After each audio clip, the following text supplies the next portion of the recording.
Asham nagaa jirtu kanneen chaanalii kana yeroo jalqabaaf ilaaltan chaanalii kana subscribe godhaa, kanneen maamila taatan immoo like godhaa.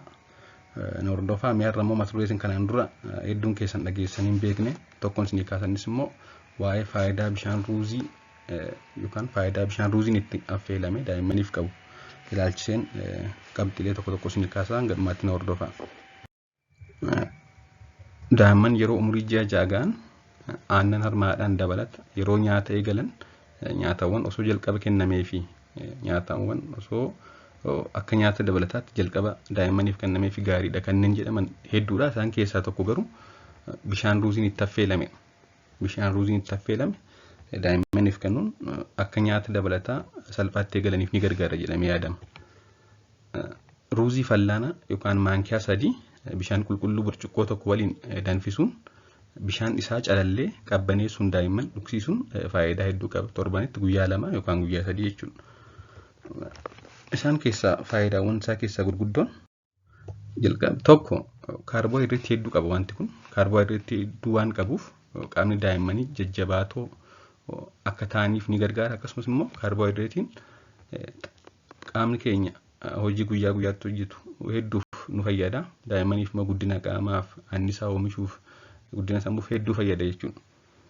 Akkasumas immoo vaayitaaminoota akka vaayitaamin B6, taayamiin, niyaasiin, ribooflaaviiniif kan kana fakkaatan hedduminaan waan qabuuf guddina sammuuf akkasumas guddina qaamaa daa'immaniif hedduu ni fayyada.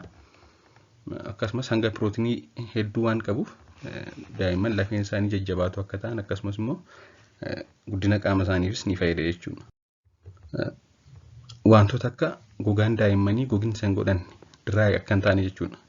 Gogaan daa'immanii akka diraay hin taane kan gargaaru waan qabuuf gogaan isaanii akka hin gognee fi ni fayyada. Akkasumas immoo daa'imman allerjii gogaa qaban allerjik dermaatitis yookaan egzeemaa kanneen qabaniif gogaa isaanii lallaafisuudhaan akka wanti kun dafee isaan dhiisu taasisa. Walumaa galatti gogaan daa'immanii akka lallaafaa ta'e ni taasisa jechuudha bishaan ruuziin itti affeelame dhugsiisuun. Dabalataanis yeroo daa'imman dhibee garaa kaasaa qaban yoo dhugsiisne wantoota baay'ee gaariidha jedhaman keessaa tokko isa kana.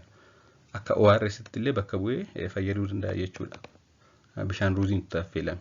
Kanaaf yeroo daa'imman dhibee garaa kaasaa qaban wanta kana kennuufiin baay'ee gaariidha. Akkasumas daa'imman garaacha isaanii keessatti gaaziin baay'achuun yeroo hedduu ni hirkinfatu, ni hixatu, akkasumas amala dhabuun daa'imman akkasii akka gaaziin garaa isaanii keessatti hin baay'anne ni taasisa jechuudha. Bishaan ruuziin itti affeelame yoo dhugsiise.